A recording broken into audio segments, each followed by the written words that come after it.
Hey guys, today we are going to discuss the elections 1937, and in this lecture we will take a brief introduction of elections 1937. And let me tell you that in these elections Muslim League had lost, or the Muslim League had lost these elections. And at the end of the lecture we will try to understand some reasons that why Muslim League had to face failure in this election. So let's see. The elections of 1937 were the first broad-based elections for the provincial assemblies in India. In 1935, the Government of India Act 1935 was introduced, and under this act, the first general elections were held in 1937. So this was the first time in first time when India was experiencing the most important event of democratic system, that is the elections. And these elections were held for provincial assemblies and were the first broad-based elections. And the Congress won and Muslim League lost these elections. Muslim League got one of four seats out of 489 Muslim seats that were reserved for Muslims in all provinces, right? Uh, so this was a major setback to All India Muslim League, because Muslim League had lost most of the seats. And in provinces with Muslim majority, All India Muslim League also lost. For example, in UP, 66 seats were reserved for Muslims, and out of these, Muslim League was able to capture only 27 seats. And in Bombay, 30 seats were reserved for Muslims, and out of these 30 seats, Muslim League was able to capture only 20 seats. And mm, and on the other hand, Congress had gained 711 seats out of 1585 total seats. So this election gave Congress a clear majority, a clear win, and Muslim League a complete defeat. So Congress won the election and Muslim League had to face defeat in these elections. As a result of this election, Congress formed ministries in 7 provinces out of 11 provinces. In 7 provinces, Congress make their government.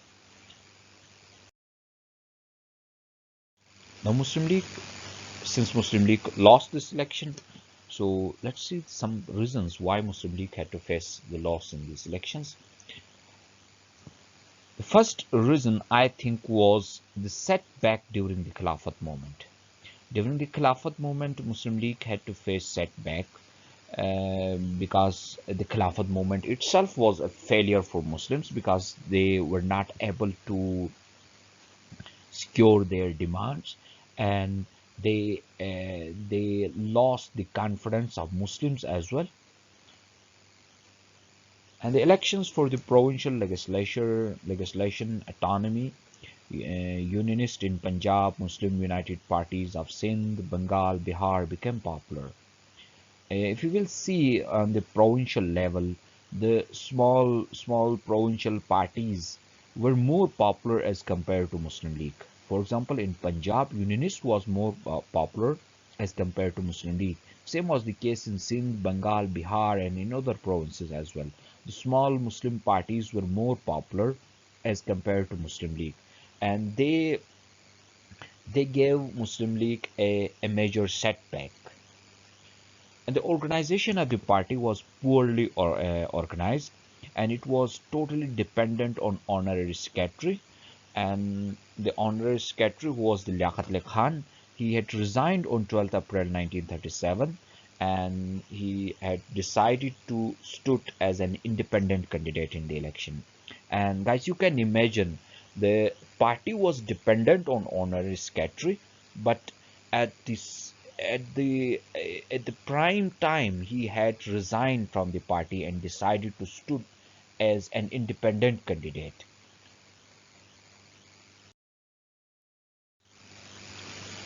And another reason, which was perhaps one of the major reason, was since this election was the first major election, Muslim League, which was a party that was based on a small minority, a community in India, and it was not well organized, and this was the first experience. So this became one of the major reason for the failure of Muslim League. And Muslim League was not popular among Indian masses because Muslims in India at that time were not threatened by Hindu domination. They were not thinking that after gaining power, Congress will exploit them and prosecute them, and the Congress will work against their wishes. They were thinking or they thought that the Congress is their well-wisher and the Congress will work for the benefit of Muslims. Although it didn't happen after that, but Muslims at that time were thinking so. As a result, Muslims voted to Congress instead of Muslim League.